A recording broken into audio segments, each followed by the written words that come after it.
Hello and welcome to Pens, Paint and Whiskers. Today, this is hopefully the last and final part of these OC designs. So if you've been following along, I made a little kind of series where I kind of designed these interesting looking characters or OCs. And I've been doing sort of one per video. So this little guy here is the last one. And I've partially made him. So now I'm just going to pretty him up. And yeah, so hopefully now he will turn out nice on a screen. I've already made notes on colours. I have it beside me. So I'm going to be probably flipping back and forth, just checking, am I giving him the right colours I have in mind? So because his background is, he's set in dusk, he's going to have kind of maybe beige and quite a lot of pink. So I might actually start with the lightest. You can probably see the other characters above, they do have quite unusual facial stripes. I did a few days prior to this filming, I did a little kind of sort of subconscious little challenge where I made a little sketch of a face with stripes. I suppose I was thinking maybe what was I thinking? I was thinking maybe along the lines of beaked whales and antelopes. So yeah, and it really appealed to me that they have quite interesting facial stripes. So I thought, why not make characters like that? So I'm being bold. So as you can see, he has got quite, in my opinion, a little pretty face. So I wanted to keep that sort of pretty face and hopefully have it translate well to camera here. So you are a little bit closer this time. And yeah, I find being a little bit closer actually works better for me. And I have my tea with me here, so I'll sip that. I'm a little bit croaky. So yeah, so these characters, so examples being, we have a sort of a officer archetype, a underworld maybe priest character, and this lady here, she is, I think she's like a spy maybe. Yeah, so they're all sort of underworld characters. Yeah, and it just sort of interested me that they could have different sort of different faces, different facial stripes and colours. So yeah, and I was thinking about this guy, so a nice variant on them, so they're quite uniform looking, if you can see. So this guy is a little bit different in that he is kind of sort of pink and white and beige. Because I wanted his background mostly to reflect that. So he is going to get little stripes and little patches on him. Yeah, so as I explain further along, there's nothing I like more than character design and interesting features on a creature or a character. Yeah, so he's going to get little horns here. They do have little horns and they do have wings. So and his paw kind of talons are going to be a different gradient. So kind of a grey actually for his little paws. Now so when I was designing them, if you haven't been following along, I am putting them, I might move you up slightly there. So what he is he's worked in this is an Ohuhu 200 GSM marker pad. It takes the markers, as you can see, I am working in markers, so it takes them very, very well.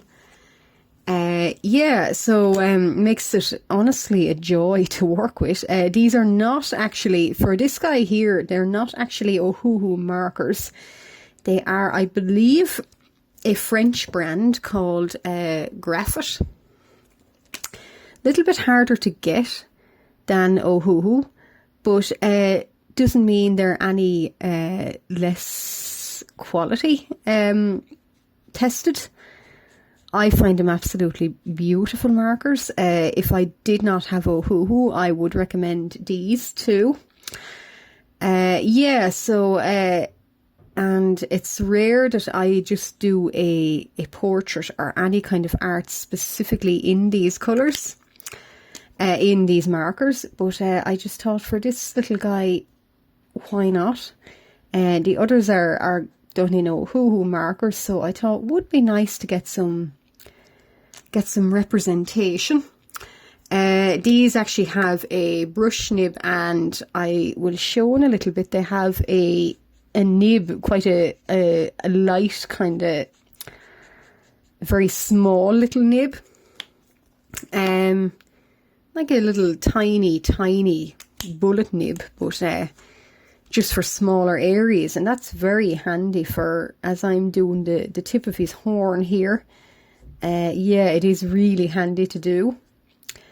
So when I was drawing these characters, obviously I say I was doing them subconsciously first with a sketch. Now, as I designed them, I thought I liked the idea of the stripes and the facial features, so I decided to incorporate them into they're an underworld kind of creature, harlequin or painted fae or something like that, and doing various roles because of their facial features and because of the stripes. It's more evident with Officer up here, which I will show and hopefully demonstrate. Because of his stripes, it sort of lends his facial features to look quite pleasant, quite happy.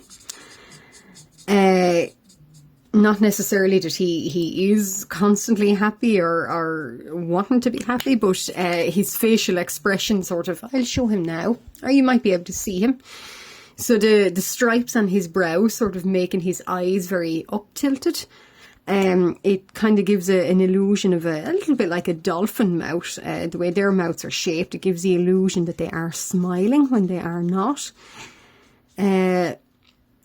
So I thought that would be an interesting feature, and they probably stick these kind of creatures in public-facing roles in the underworld. So he's out on the main desk in the police station.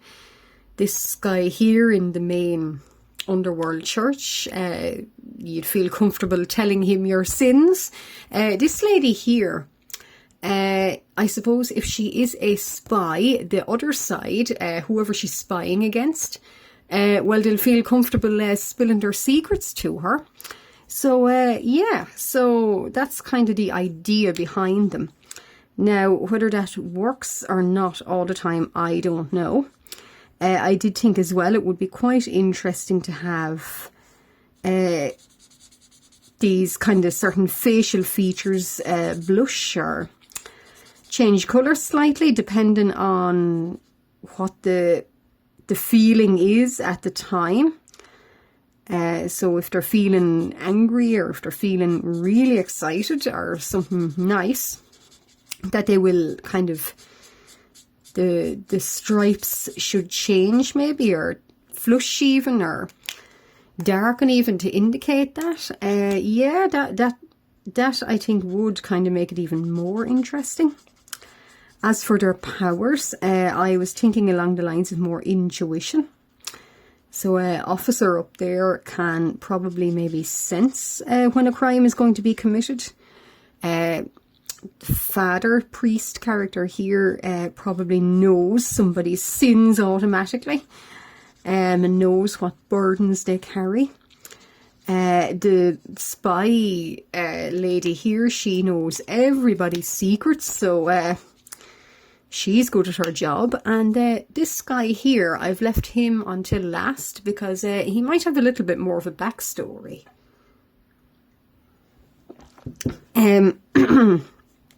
If you have been following along, ages and ages ago, I designed, or I came up with this idea. It's called the Sealy Battalion, and basically in maybe our world, in like the 1700s or 18th century, there was a seam or a rip, and these kind of creatures that lived in a different realm could access ours and see what we were doing, and came upon these kind of uniforms and this military style, and they seen the weapons all right, but they thought, well, they don't need weapons like that because they have their own powers.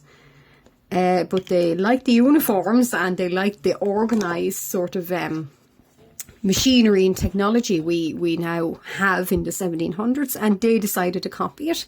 So yeah, so this guy, long backstory, but he is part of this Sealy Battalion. So yeah, as a little experiment, I decided to make him along with it. He doesn't have a name.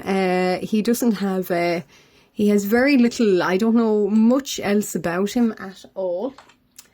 But I might do more sketches of them, and he'll hopefully sort of maybe, I don't know, come to light more.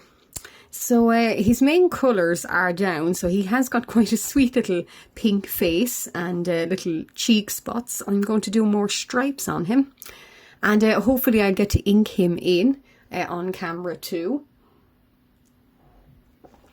So what am I using? I am using, yeah, my Graphit. So hopefully now I can be very steady here. I might do quite a lot with him off film as well, because on film it's quite difficult to have a steady hand. Actually, I've changed my mind halfway through. So I will emphasize, I use a Posca 0.7. I might emphasize, in fact, where he's going to have more white on him. So they do have eyebrows like us. It's just sometimes it gets hidden in the stripes. So yeah. Yeah, so they have ordinary little brows like we do. But it's just very, at a glance, you don't see that necessarily. So maybe expressions and information might have a hard time getting out. Maybe the blushing and the colour changes might be this species' way of communicating or expressing how they feel. So yeah, what I'm going to do now is I'm going to trust that I can hopefully ink him in and highlight some parts. To do highlights, I use a Faber Castell Pit Artist brush pen in white. So it's not too bright, so I can hopefully get hair curls. So he has sort of charcoal locks, and as he's snoozing on a break from his military campaign, he's snoozing in the grass at dusk.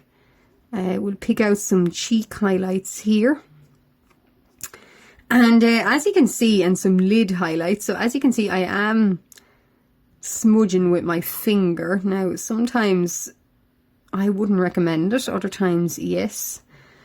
We'll put a little bit of highlight on his nose. Yeah, so sometimes I recommend this, other times not. But I do, however, I think sometimes a little bar of white kind of doesn't look as natural, maybe. We'll put a tiny little bit on his horn. So his uniform, I would imagine, would have to be changed a little bit, because he does wear uniform, he does wear clothes, and he has wings. So I would imagine if you're outfitters in the underworld or the Sealy realm or the Sealy battalion, you would be well used to putting clothes on winged forms. So I'd imagine maybe he has sort of has to slip into it with his arms first. Yeah, and kind of has to be clipped around him. They've probably thought of everything, like our clothes are designed for our bodies. His are designed for his body. They also have a tail as well. So I decided to throw everything at them in terms of horns, tails, wings, the lot. It's quite a pointy tail, as you can see, and they have facial features or markings on them. So he's going to have quite nice little gold stars too. As for what his powers are, I'm not that sure.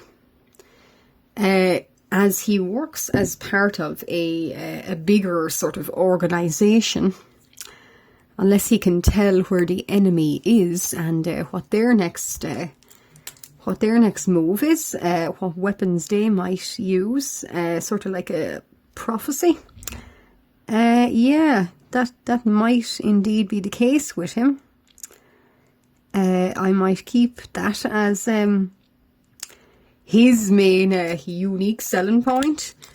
Other than that, yeah, I can't see any other reason why they would want to invest in him, so to speak. But however they do. So I'll probably go over these again. I might try and see, can I kind of tidy them up. So sometimes you can do this and it comes out even grayer. Yeah, no, not today. Depends on the marker. But yeah, sometimes you can highlight, and when the ink is wet, get a slight even more cloudier shadow. Yeah, it's not going to work today, but that's all right. We'll move on. Now, so what I do is, when I've got a character done and I'm happy, I'll go over him with my Unipin Fineliner. He is at quite an awkward angle, so I'll try and move him to make myself more comfortable, and get him at a slight angle. So you might see me in other videos doing this, so I sort of tilt the work to suit me, because I'm not one of those artists that can work on anything upside down. I wish I was. That is an incredible talent. One I do not possess. So what his design is, his nostril, that too is quite a little, it's like a little bit like a rabbit maybe, or a goat, in that it has a little cleft in it. So it's sort of up tilted.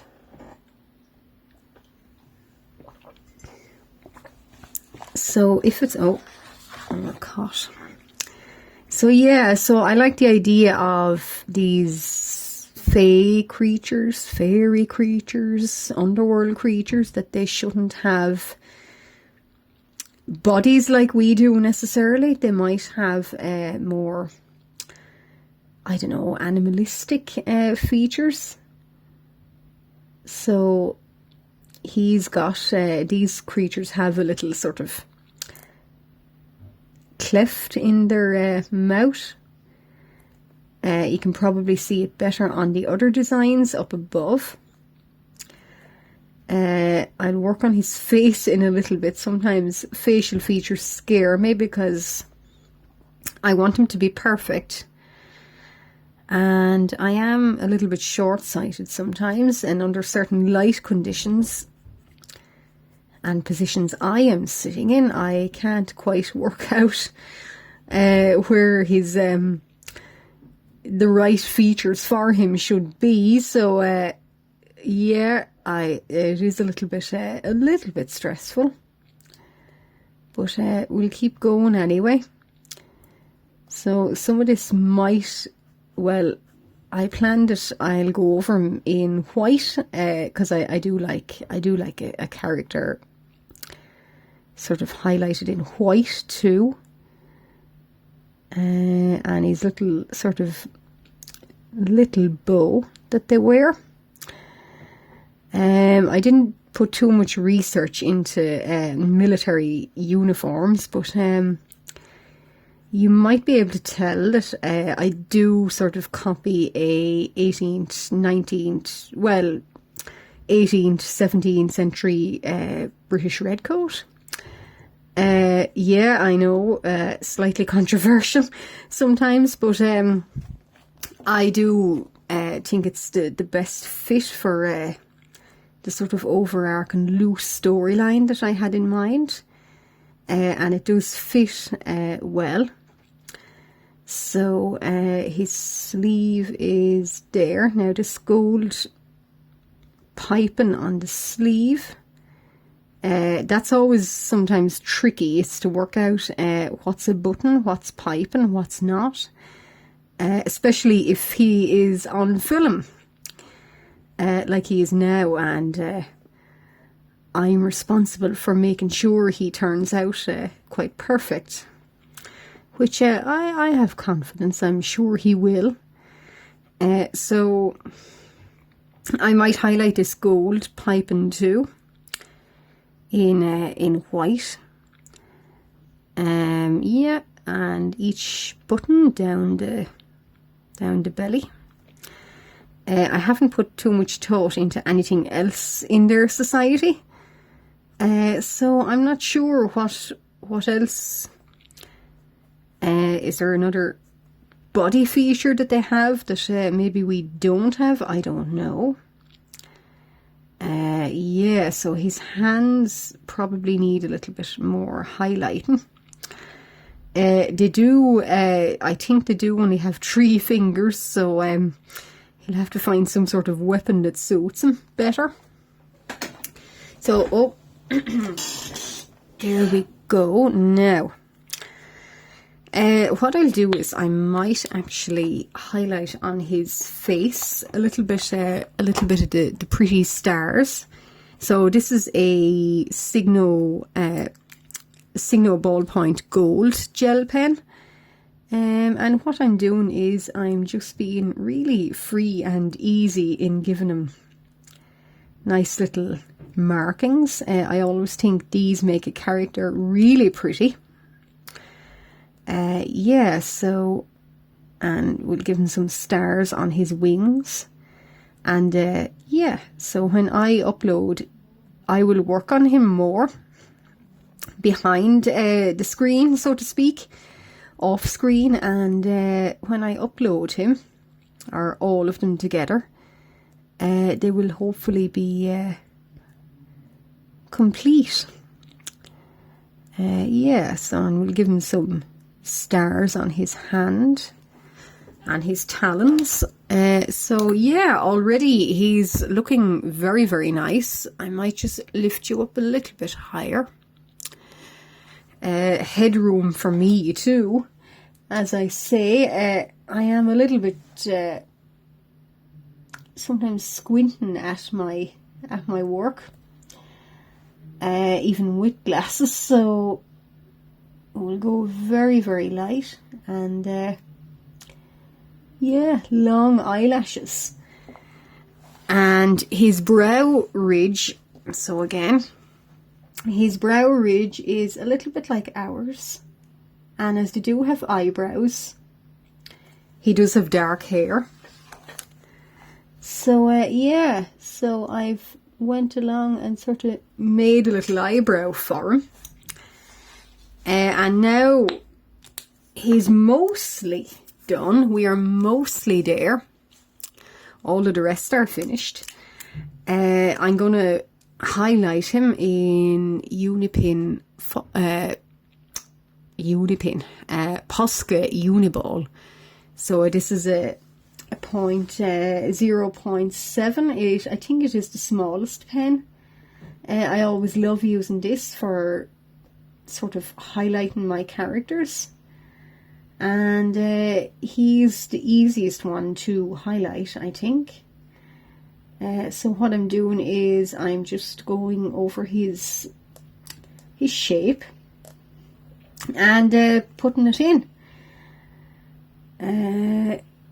Yeah, so after I've inked in black ink, I always go over him or any character again in white, just to make them stand out. I've seen other artists do it, and I've always loved that real kind of biting look to them, really kind of graphic look. And yeah, I decided to incorporate it into my own designs, and I've never looked back. So we'll do along down his wings, and then afterwards we might highlight along his belly area. They have slight, I noticed some of them, these characters, they have slight, well, certainly the male coded figures have slight pot bellies, so that wasn't intentional, by the way. I think it was just either a combination of the poses and how they ended up. But they slightly do, particularly, yeah, here it stands out, and there. An officer behind the desk slightly. I don't know why the reason for that might be. It might be dietary or reproductive. I don't know. I have to think about these characters more. And if I do any more designs and sketches on them, of course I'm going to post it. And I might do another video. Or maybe more loose sketching style. But if you like what you see, why not give it a like and subscribe? There will be many, many more videos of this type of thing coming up, and I upload on a very, very regular basis. So if you've watched to the end of the video and this far, thank you very much.